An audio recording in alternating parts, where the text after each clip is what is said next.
যেই 32-এর মধ্য দিয়ে আমার পতাকা, আমার মানচিত্র, আমার দেশ, আমার স্বাধীনতা, আমার সার্বভৌমত্ব, সেই 32কে গত 5 ফেব্রুয়ারি 2025 টেরোরিস্ট অ্যান্ড টেরোরিজমের গডফাদার ইউনূসের নেতৃত্বে, ইউনূসের প্রণোদনা, ইউনূসের উস্কানিতে, ইউনূসের সহায়তায়, আসিফ নজরুল সহকারে টেরোরিস্টের একটা বিশাল টিম ডিক্লারেশন দিয়ে, ঘোষণা দিয়েই এই 32কে অগ্নিসংযোগ করে অ্যাবলিশন করে দেয় বোলডুজার দিয়ে। এই বাংলাদেশের একজন সিটিজেন হিসাবে, নাগরিক হিসাবে এই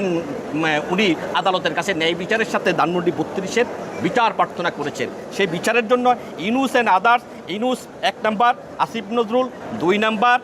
রেজওয়ানা হাসান, শফিকুল আলম ডাস্টবিন শফিক, জেনারেল জাহাঙ্গীর আলম চৌধুরী, মোস্তফা সরোয়ার ফারুকি, নাহিদ ইসলাম,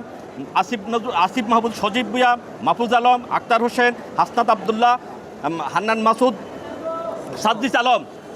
সামন্ত শর্মা, নুসরাত তাবাসুম, ডাক্তার তাসমিন জারা, নাসিরুদ্দিন পাটোয়ারি, আরিফুল ইসলাম আবিদ, সালেউদ্দিন সিফাত সহ মোট 27 জনের বিরুদ্ধে, এবং অজ্ঞাত আছে 3 থেকে 5,000 আর টেরোরিস্ট অ্যান্ড টেরোরিজমরা সেই দিনে বাঙালি জাতির এই ঐতিহ্যবাহী